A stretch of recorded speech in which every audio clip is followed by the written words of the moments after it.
Hello बच्चों, मैं गोविंदा से योगी स्वागत करता हूं आपको अपनी क्लास योगी क्लास में। हेलो स्टूडेंट्स, तो नेक्स्ट क्वेश्चन है question number 6 of exercise 5.2. Okay, so check whether -150 is a terms of the AP और not.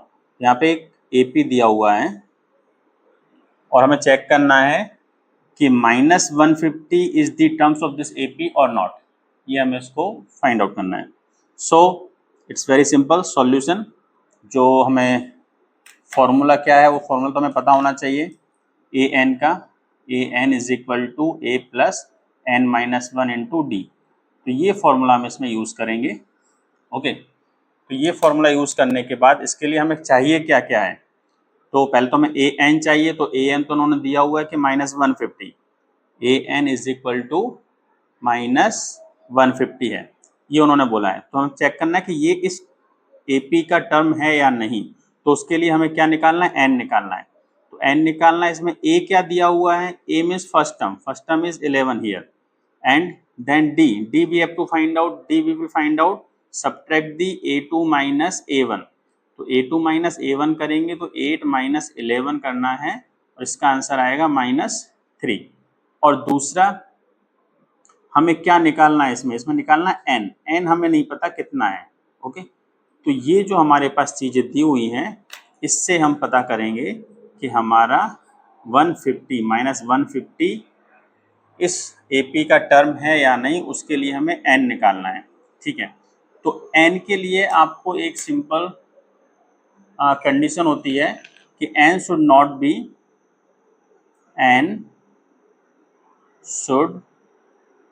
Be in negative fraction और डेसिमल। फ्रैक्शन में आएगा तो डेसिमल वो हो ही जाएगा। ये हमें पता होना चाहिए कि ऐसा नहीं होना चाहिए उसके साथ। ठीक है, क्या होना चाहिए, तो एन ऑलवेज क्या होना चाहिए, पॉजिटिव इंटीजर होना चाहिए। तो ये हमें पता होना चाहिए इसके लिए। ठीक है, तो अब हम सीधा क्या करेंगे, फॉर्मूला लिखेंगे। फॉर्मूले में ये वैल्यू सब्स्टिट्यूट करेंगे। ठीक है, तो देखिए क्या है फॉर्मूला आपका, A N is equal to A plus N minus one into D.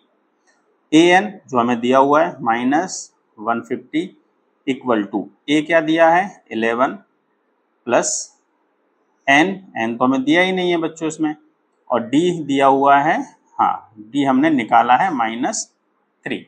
अब इसको सिंप्लीफाई करना है। सिंप्लीफाई में -150, ये 11 भी हम यहाँ पे लेके आ जाएंगे तो -11 हो जाएगा, is equal to n minus one into -3।